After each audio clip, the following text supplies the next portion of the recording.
저는 오늘 여러분과 함께 이사야서 55장 6절에서 9절의 말씀을 가지고 함께 나눌 설교의 제목은 만날 수 있을 때 찾으라입니다.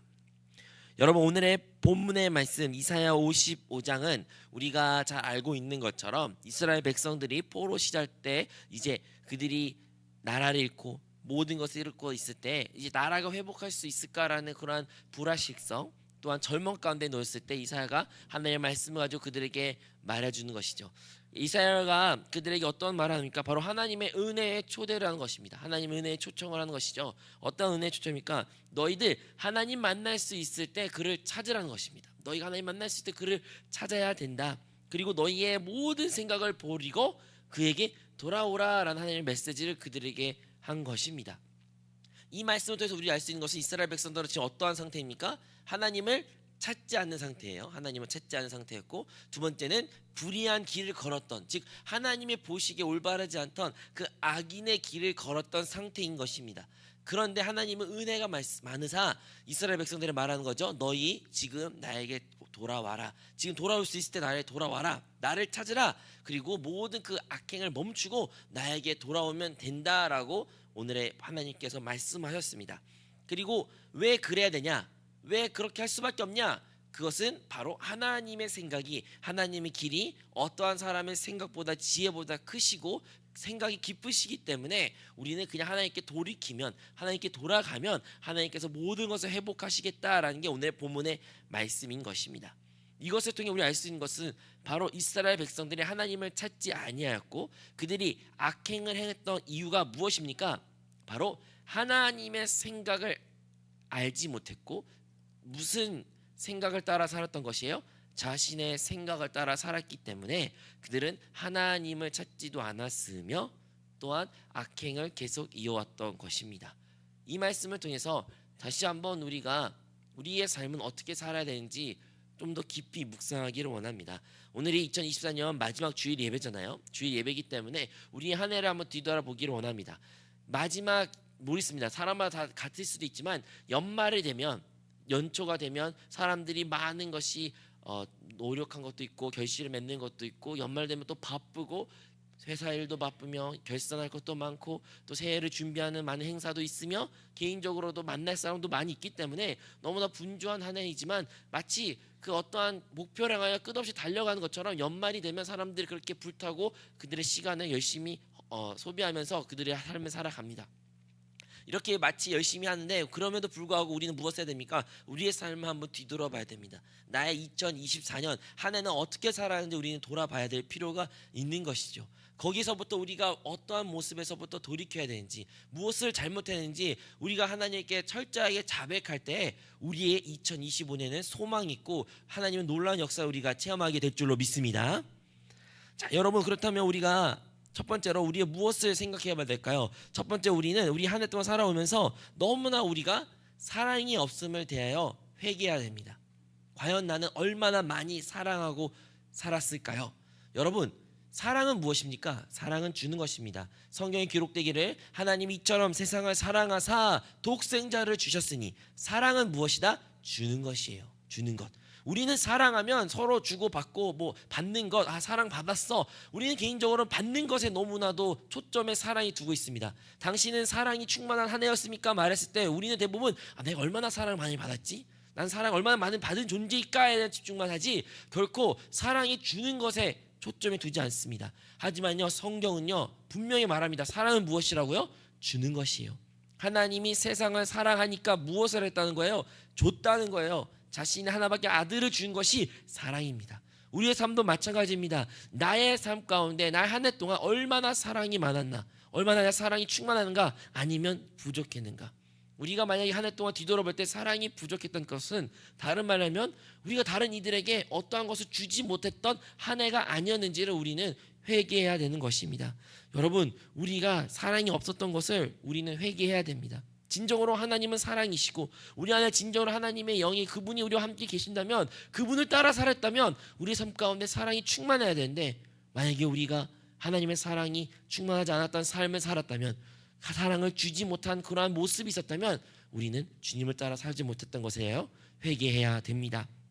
그러므로 이 세상은 그 사랑이 다 식어버리고 없기 때문에 극단적인 이기주의가 충만합니다. 모든 사람은 자기 생각밖에 안 해요. 자기 감정, 자기의 느낌, 자기의 생각, 자기 나밖에 없습니다. 여러분, 신앙생활하면서 신앙생활을 오래 한다고 해서 그것이 달라지지가 않습니다. 여러분, 믿음 생활을 아무리 오래 했을지라도 그들이 한 해를 뒤돌아봤을 때 그 자기의 자신의 돌이킴과 회개가 없으면 끝까지 그 사람들은 이기주의적인 모습으로 삶을 살아갑니다. 나밖에 생각하지 않고 나의 상처, 나의 마음 상태, 나 이러한 상태로 혹시 우리가 살았다면, 다른 사람에 대하여 주는 것에 대해서 내가 적극적이고 헌신적인 것이 없는 그런 모습을 살았다면 우리 다시 한번 회개할 필요가 있는 것입니다. 우리가 하나님의 사랑을 잃게 되면 무엇을 사랑하게 될까요? 사람은 사랑할 수밖에 없는 존재입니다. 무엇인가를 사랑해야 되고 그것을 추구할 수밖에 없는 존재인데, 하나님을 사랑하지 않고 이웃을 사랑하지 않는다면 자연스럽게 우리는 돈을 사랑할 수밖에 없습니다. 이 세상은 돈을 위하여 살아가는 수많은 사람들이 있고, 심지어 예수 그리스도를 영접했을지라도 신앙생활을 이어갔을지라도 여전히 돈을 사랑하는 사람이 너무나도 많은 것이 오늘날 현실이 있는 것입니다. 여러분, 우리가 돈만 사랑하면 어떠한 사람이 됩니까? 돈이 모든 것이 되어 우상이 되어 그래야 인색한 마음이 있고 다른 사람에게 어떠한 사랑도 나눠줄 수 없는 우리의 모습밖에 없는 것입니다. 우리는 돈이 우리의 모든 것을 책임지고 행복할 것이라 생각하지만 정작 그 돈을 위해서 한 해 동안 열심히 달려와서 우리의 상태를 한번 점검해 보십시오. 행복하십니까? 그 가운데 사랑이 넘쳐 있습니까? 전혀 그렇지 않습니다. 왜냐하면 그 돈의 중심에, 돈을 사랑하는 마음에는 바로 욕심이 있기 때문에 모든 악의 근원은 그 욕심에서 비롯됐기에 그 욕심으로 말미암아 우리는 사망을 경험할 수 없다는 것을 기억해야 된다는 것입니다. 또한 우리의 삶을 한번 뒤돌아볼 때 우리 어떤 모습이 있을까요? 우리는 교만했던 우리의 모습이 있었는지를 한번 점검할 필요가 있습니다. 여러분, 사단이 왜 타락했습니까? 사단이 타락한 이유는 교만했기 때문입니다.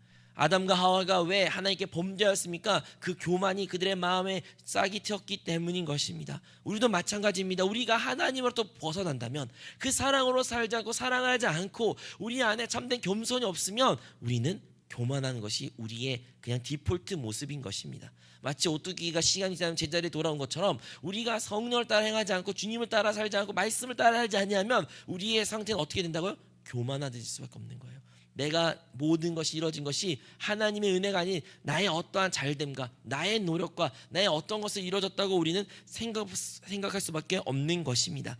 그러므로 이 교만의 가장 대표적인 예가 뭡니까? 나는 문제가 없는데, 나는 잘했는데, 나는 능력이 있는데, 그런데 나의 삶 가운데 잘 되지 않으면, 뭔가 결과가 좋지 않으면 자연스럽게 남 탓을 하는 것입니다.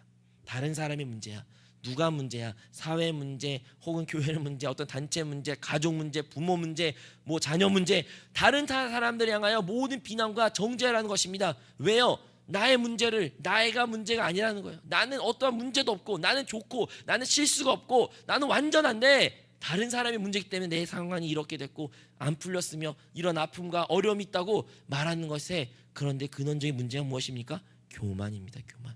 우리 안에 한 해를 뒤돌아볼 때 나의 교만한 모습이 없는지를 점검할 필요가 있습니다. 우리가 혹여나 교만했을지라도 우리는 다시 한번 주님께 낱낱이 회개하여 주님께 돌이켜야 되는 것입니다. 그 모든 것이 하나님의 은혜임을 고백해야 됩니다. 이 은혜와 자연스럽게 나온 단어가 과연 난 한 해를 살아가면서 얼마나 많이 감사했는지를 우리 자신에게 질문할 필요가 있습니다. 여러분, 우리 삶 가운데 감사가 많이 있었습니까? 아니면 감사보다는 불만과 불평과 원망이 많았던 모습이 더 있었습니까?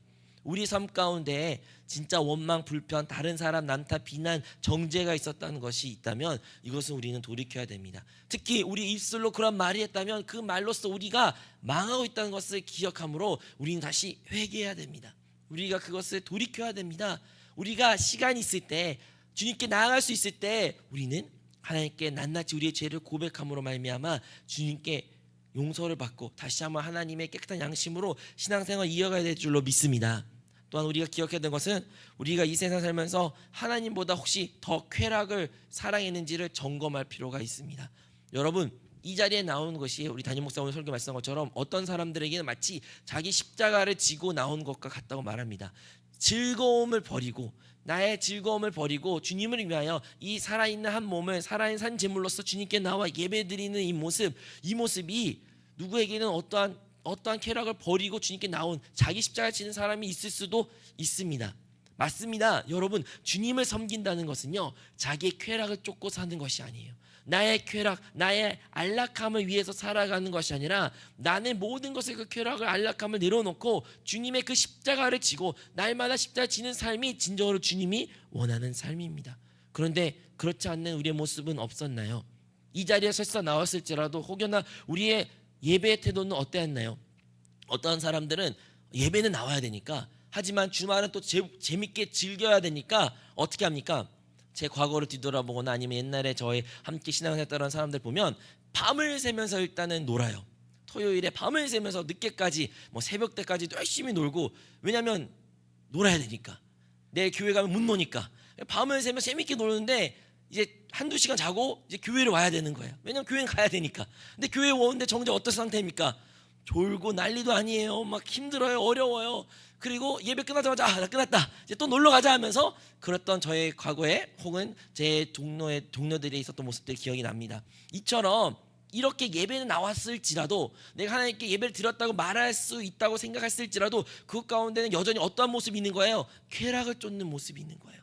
주님께 헌신한, 주님께 나의 시간, 나의 몸을 드리는 것에 집중되는 것이 아니라 나의 이 쾌락, 즐거움을 따라 살려던 모습이, 이 예배가 가로막이 있으니까 그것을 어떻게든 회피하려는 우리의 모습 때문에 우리는 어떻게 보면 한 해에 회개해야 될 부분이 아닌가 싶습니다. 사랑하는 성도 여러분, 여러분 무엇이 혹시 부족하면 살았습니까? 혹시 여러분 사랑이 부족하면서 2024년을 보내셨습니까? 남 탓을 돌리면서 살았던 모습이 있었습니까? 혹시 너무나 이기주의적인 모습이 있어 하나님께 회개하셔야 됩니까? 혹은 돈을 사랑하거나 교만하거나 감사하지 않거나 혹은 쾌락을 하나님보다 더 사랑하는 우리의 모습이 있었습니까? 그런 모습이 있었다면 우리 모두 다시 한번 오늘 회개할 수 있을 때 주님께 낱낱이 모든 것을 고백함으로 말미암아 회개하는 주님의 성도니 되시기를 축원드립니다. 두 번째로 우리가 무엇을 2024년 우리 뒤돌아보면 우리의 믿음의 없음에 대하여 회개해야 됩니다. 여러분, 과연 우리는 얼마나 믿음이 굳건히 세워져 믿음을 따라 살았을까요? 우리 과연 온전한 말씀을 읽는, 묵상이 있는 그런 시간을 가졌을까요? 지난주 금요일에 담임 목사님 선포하셨죠? 우리가 어떻게 말씀을 읽어야 됩니까? 그냥 글자 그대로 쭉 읽고 어떤 지식을 배우는 수준으로서 말씀을 읽는 것이 아니에요. 우리 이 말씀을 기도하면서도 읽어야 되고 주님의 이름을 부르면서도 읽어야 된다는 것입니다. 그냥 읽는 것으로, 그냥 내 눈에 들어온 어떤 정보 입력으로 끝나는 것이 아니라 이 말씀을 나의 하나의 영적인 양식으로서, 음료로서 내 안을 받아들이고 이것을 곱씹으면서 기도하면서 주님을 부르면서 주님께 인식하면서 그런 말씀 생활이 우리에 있었나요? 아니, 애초에 말씀을 읽고는 있나요? 우리가 말씀을 읽지 않으면 어떻게 주님의 마음을, 주님의 뜻을, 주님의 사랑을 알 수 있겠습니까? 우리가 하루에 살면서 얼마나 수많은 정보를 접합니까? 유튜브나 인스타그램이나 아니면 광고판에 얼마나 많은 정보들이 날마다 우리를 유혹하고 우리에게 새로운 것을 우리의 생각 안에 기입하려 노력하고 있는데 정작 우리의 생각을, 우리의 마음을, 우리의 중심을 지키려는 우리의 노력은 있었습니까? 우리는 한 해를 뒤돌아볼 때 얼마나 우리의 온전한 예배를 하나님께 올려드렸습니까? 우리는 마음과 뜻과 정성을 다하여 주님을 예배해야 됩니다. 그런데 이곳 가운데 나와 우리의 마음과 생각과 중심은 전혀 다른 곳에 있다면 그 몸만 달랑 온 이 예배 자리가 과연 하나님이 진정으로 기뻐하시는 예배의 모습일까요? 여러분이 예배 자리가 얼마나 기대하면서 얼마나 기쁜 마음으로 어떠한 소망과 기대를 가지고 이 자리에 나왔습니까? 아니면 어쩔 수 없이 끌려 나온 사람 마냥, 포로로 끌려간 이스라엘 백성 마냥 우리가 어쩔 수 없이 끌려 나온 이 자리인 것입니까? 여러분, 우리는요, 다시 한번 우리 한 해를 뒤돌아볼 때 얼마나 내가 기쁨으로 이 예배 자리를 사모하며 나왔는지를 돌이켜 봐야 됩니다. 혹여나 그런 모습이 없다면 또한 우리 주님 함께 낱낱이 통회하고 자백해야 되겠죠. 또한 얼마나 내가 하나님 앞에 온전한 11조를 드리며 신앙생활하는지 우리는 점검해야 됩니다. 여러분, 11조 이야기하실 때 많은 사람들이 불편함을 느끼곤 합니다. 왜 불편할까요? 돈에 관련된 이야기니까요. 왜 돈에 관련된 이야기를 불편할까요? 돈은 나의 생명이고 내가 가장 사랑하는 것 중에 하나이니까요. 분명히 성경에 기록되기를 하나님이 이처럼 세상을 사랑하사 독생자를, 자기의 아들을 전부를 주셨다는 거예요. 저에게 아들이 있습니다. 아무리 제가 여러분을 사랑한다 해도 여러분을 위해서 내 아들을 지금 마음 편하게 주겠다라는 전 말 못할 것 같아요. 말 못합니다. 그렇게 말 편하게 할 수가 없어요. 제가 아들을 사랑하면 사랑할수록 여러분을 위해서 내 아들 그냥 죽여라고 말할 수 없는 것입니다. 그런데 하나님은 그만큼 사랑하셔 그 하나밖에 아들을 십자가의 모든 물과 피를 쏟게 만드셨습니다. 그렇게 모든 것을 주셨던 분이 우리 하나님 아버지고 그 하나님의 사랑에 감격하여 우리가 이 자리에 나왔습니다. 그리고 우리도 고백합니다. 하나님, 나도 하나님을 사랑합니다 라고 고백하지만 과연 그 사랑의 마음의 중심이 얼마나 있나요? 여러분, 사람은요, 성경에 기록되기를 그 마음의 중심이 그 사랑한 것에 있대요. 그래서 예수님은 이런 말씀을 하셨습니다. 마태복음 6장 21절 이런 말씀이 있죠. 우리 함께 읽겠습니다. 내 보물 있는 그곳에는 내 마음도 있느니라. 아멘. 사람이 이 세상 사는 건데 흔히 특히 우리가 이렇게 자본주의 사는 사람들 가운데 모든 사람들은 그들의 마음 한편에 어디에 있습니까? 그 보물에 있을 수밖에 없는 것입니다. 보물, 돈에 있을 수밖에, 물질에 있을 수밖에 없는 것이죠. 그렇다면 여러분, 하나님을 사랑한다는 의미는 하나님께 모든 것을 사랑해요 말하면서 어떠한 헌신도, 어떠한 물질도, 어떠한 하나님께 드려지는 헌금도 없다면 그것은 과연 참된 사랑일까요? 흔히 정신적인 사랑만 진정한 사랑일까요? 여러분, 연애를 해보십시오. 여러분, 연애를 하면서도 여러분은 과연 그 사랑한 사람에게 그냥 난 너를 진짜 사랑해 하지만 밥도 안 사주고 어떠한 선물도 안 사주고 어떠한 것도 너의 돈 쓰고 싶진 않아, 1원도 쓰고 싶지 않아, 그냥 남는 것이 있으면 내가 그거 넣어줄게, 써줄게. 여러분, 그러면 헤어집니다. 네, 헤어질 수밖에 없습니다. 남자든 여자든 상관없어요. 사랑하면 어떻게 되나요? 진짜 주고 싶어요. 좋은 걸 주고 싶고 좋은 것과 함께 시간 나누고 싶고 그 내 없는 것일지라도 어떻게든 그것을 얻으려고, 없으면요 어떠한 의미를 부여해서 편지라도 감동적이었을지라도 무엇인가를 가지고 와서라도 나의 마음을, 나의 사랑을 주고 싶은 것이 진정한 사랑입니다. 여러분, 근데 11조는 무엇이냐면요, 하나님이 우리에게 베풀어 주신 하나님의 큰 선물, 우리의 삶 가운데 은혜인데 그 중에 11조, 그것은 하나님의 것이라고 분명히 성경에 기록되어 있어요. 근데 그 하나님의 것을 하나님께 돌려달라는, 그 하나님께 드려야 된다는 말이 말라기에 기록되어 있습니다. 근데 그 드릴 때 그냥 하나님 것이 내 거니까 돌려줘라는 것이 아니라 너의 그 마음을, 그 믿음을 나에게 보여주면 내가 너에게 그것을 보다 더 많은 복을 주겠다라는 게 하나님의 핵심이라는 거예요. 우리 말라기 3장 10절에서부터 12절 말씀을 함께 읽겠습니다. 만군의 야훼가 이르노라, 너희의 온전한 11조를 창고에 들여 나의 집에 양식이 있게 하고 그것을 나를 시험하여 내가 하늘 문을 열고 너희에게 복을 쌓을 곳이 없도록 붙지 아니하라 보라. 만군의 야훼가 이르노라, 내가 너를 위하여 메뚜기를 금하여 너의 토지 소산을 먹여 없애지 못하게 하며 너의 밭의 포도나무 열매가 기한 전에 떨어지지 않게 하리니 너희 땅이 아름다워짐으로 모든 이방인들이 너희들을 복되도다 하리라. 만군의 야훼 말이니라. 아멘. 여기서 말하는 또 핵심적인 말이 뭐냐면, 여러분, 우리가 11조를 드리는 게 내가 열심히 했으니까 내 것의 10분의 1 하나님께 드려야겠다라고 우리는 생각할 수도 있습니다. 근데 이 하나님의 말씀은 무엇이 기록되어 있는 거예요? 사실 그 10이라는 숫자조차도 우리가 얻는 소득, 얻는 그 모든 것이 누구로 말미암아 비롯된 것입니까? 하나님이 주어졌기 때문에, 하나님이 보호해 주셨기 때문에, 하나님이 지키셨기 때문에 우리가 얻을 수 있던 소득이라는 것을 하나님은 기억하라는 것이에요. 즉 나의 목숨이, 나의 생애가, 나의 삶 자체가 누구의 은혜로 말미암아 세워진 것입니까? 하나님에 의해 세워진 것입니다라는 고백하는 것이 11조라는 것입니다. 내가 무엇이 잘나서, 내가 잘해서, 내가 이만큼 했으니까, 나의 노력이 들어갔으니까 내가 이만큼 얻은 거야 라는 것이 아니라, 하나님, 심지어 나의 건강조차도, 하나님, 심지어 나의 화목한, 아니면 아무 문제 없는 나의 가정조차도, 하나님, 사고를 안 당한 나의 삶조차도, 하나님, 직장 생활할 수 있는 그런 경제적인 상황을 열어주신 것조차도 다 하나님의 은혜이고 하나님이 지켜주시고 보호하셨기 때문에 내가 이 소득을 얻었습니다. 그러나 하나님, 10분의 1을 내가 다시 하나님의 것을 내가 감사하며 드립니다라는 것이 11조의 의미라는 것입니다. 여러분, 하나님께서는 분명히 우리에게 복을 주시길 원하시는데 그 복을 우리가 누리기 위해서는 반드시 심는 역사가 있어야 된다는 거예요. 이런 말 있죠. 콩 난 데는 콩이 나고 팥 나는 데는 팥이 난다. 콩 나는 데는 뭐가 안 나요? 팥이 안 나고 팥 심는 데는 콩이 안 나요. 하지만 더 대박인 것은 아무것도 안 심으면 이 둘 다도 안 나요. 마찬가지입니다. 우리의 삶 가운데 하나님의 놀라운 그 은혜와 복을 누리기를 원한다면, 특히 이 청년의 때, 젊은 때 하나님을 사랑하는 그 마음이 불탄다면, 그 마음에 불타는 것을 멈추는 것이 아니라 우리는 온전한 11조를 드려야 되는 것입니다. 과연 하나님께 온전한 11조를 드렸는지를 우리는 뒤돌아봐야 됩니다. 목사님, 저는 요즘에 성전 건축 400%가 있기 때문에 저의 모든 헌금을 거기다 놓고 있습니다. 네, 잘하고 계십니다. 칭찬드립니다. 하지만 11조는 11조대로 심으십시오. 여러분, 11조는 본문에 말한 것처럼 하나님의 것이라고 말합니다. 하나님의 것은 하나님이 쓰시는 거예요. 여러분이 그것을 11조니까 헌금 내가 하나님 드리는 거니까 내 마음대로 오늘은 여기다 드리고 여기는 저기다 드리고 다음엔 저기를 드리고, 이런 것은 하나님이 아니라 결국엔 그 돈의 주인이 누구라는 거예요? 나라는 거예요. 나. 여러분, 사랑하는 성도 여러분, 우리의 돈의 주인은 우리가 아닙니다. 그 어떠한 물질보다 크신 하나님이 그거에 참된 주인 되시면 우리는 11조를 통해서 고백할 수 있는 것입니다. 여러분, 11조가 얼마 들었냐 못했냐 잘했다 못했다 이런 걸 말하는 것이 아니라 중요한 것은 우리의 중심입니다. 여러분의 마음은 지금 어디에 있습니까? 진짜 하나님을 사랑하십니까? 진짜 하나님을 사랑한다면 우리는 모두 온전한 11조를 들으면서 우리의 사랑을 고백해야 될 줄로 믿습니다.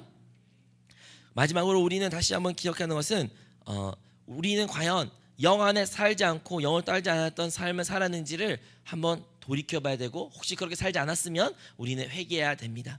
우리는 잘 압니다. 우리에는 거듭난 영이 있고 이 거듭난 영에 우리 주님이 함께하고 계십니다. 보혜사 성령이 함께하고 계십니다. 예수님께서 말씀하셨죠. 이제 그와 같이 너희를 버려두지 아니할 것이고 너에게 보혜사 성령을 부어줘 너희가 영원토록 함께 있을 것이다. 그 성령 하나님이 이제 예수 그리스도를 믿는 우리 모두에게 10년 가운데 함께 계신 줄로 믿습니다. 그런데 우리는 과연 얼마나 그 성령을 따라 살았는지, 그 영 안에 거했는지를 우리는 뒤돌아봐야 됩니다. 많은 경우에는 우리는 영을 따라 살지 않고 영 안에 거하지 않고 육신의 우리의 정욕을 따라 살았던 것을 회개해야 됩니다. 어떻게 할 수 있냐고요? 여러분 현재 상태를 한번 점검해 보십시오. 나의 현재 삶을 한번 점검하십시오. 여러분 어떠한 삶을 표현할 수 있습니까? 한마디로 여러분 혹시 너무나 행복하고 기쁨과 충만해서 생명으로 충만하십니까? 아니면 뭔가 지치고 피곤하고 힘들고 어렵고 어둠이 그늘이 있고, 다른 말로 하면 한마디로 하면 사망의 영향력이 있습니까? 여러분이 만약에 그 사망의 영역이 있으면 왜 그런 걸까요? 성경에는 로마서 8장 6절에 분명히 그 이유를 말하고 있습니다. 우리 로마서 8장 6절의 말씀 합독하겠습니다. 육신의 생각은 사망이요 영의 생각은 생명과 평안이라. 아멘. 우리가 만약 지금 그 생명과 평안으로 충만하지 않는다면 우리는 많은 경우에는 육신의 생각을 따라 살았던 모습, 즉 성령 인도하심 따라 살기보다는 나의 생각대로 살았던 모습이 있다는 것을 알아야 됩니다. 오늘 본문의 말씀 것처럼 하나님의 생각이 너희 생각보다 크다는 거예요. 너희가 비록 하나님의 그 뜻을 이해하지 못할지라도 나를 믿고 따르라 말씀하던 것처럼 우리 많은 경우에는 그 하나님의 인도하심을 따라 순종하기보다는 내가 지금 보기에, 내가 생각하기에, 내가 경험하기에, 그리고 느끼지 않기에 우리의 육신의 생각대로 정욕대로 행했던 많은 일들이 있던 것입니다. 그래서 우리의 삶 가운데는 그런 어둠이, 그런 그늘이, 그러한 사망의 느낌이 많이 있다는 것을 알아야 됩니다.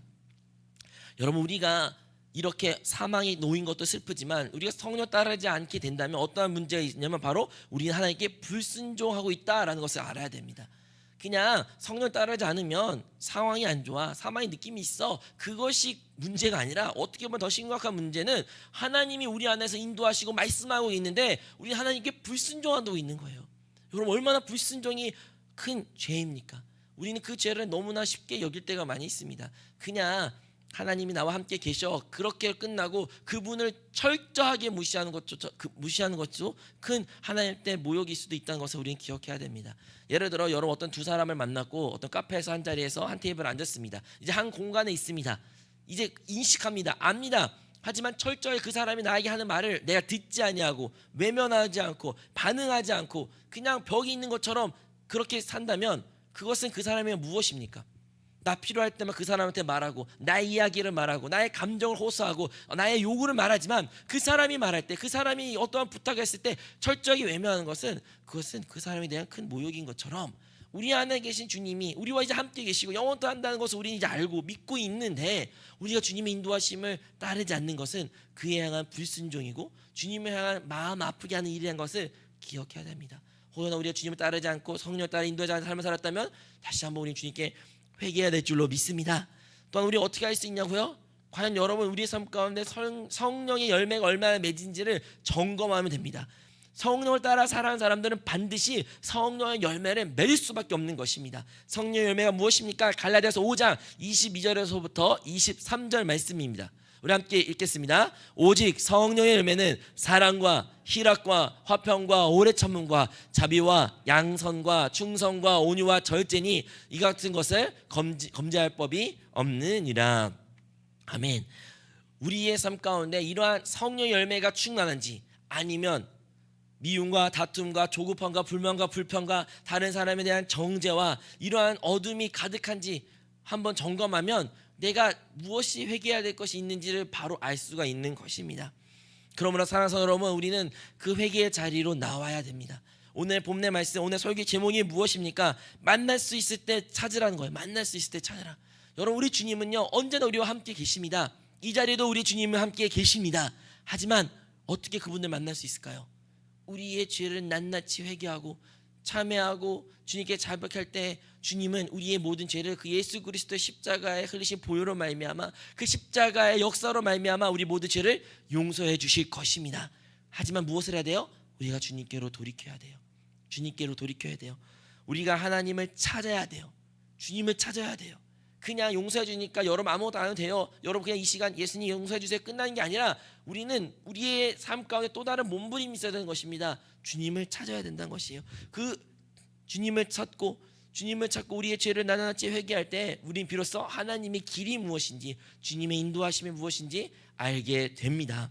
그러면 사랑하는 여러분, 2024년 한번 새해를 맞이하기 전, 다음에 여러분과 만날 때는 이제 새해 때 만날 텐데, 그 새해에 맞이하는 마지막, 오늘 같은 이 마지막 주는 한번 우리 한 해를 뒤돌아봤으면 좋겠습니다. 우리 한 해를 뒤돌아보면서 내가 회개할 것이 무엇인지, 반드시 우리 회개할 것이 한두 가지, 여러 가지 있을 수 있어요. 그 회개할 것을 주님께 이 시간 낱낱이 회개함으로써 헐헐 여러분 그 양심의 무게를, 그 참소를 털어버리고 정말 가벼운 마음으로 깨끗한 양심으로 주님께 나아가고 새해를 맞이하시는 우리 모든 성도님이 되시기를 주님으로 축원드립니다.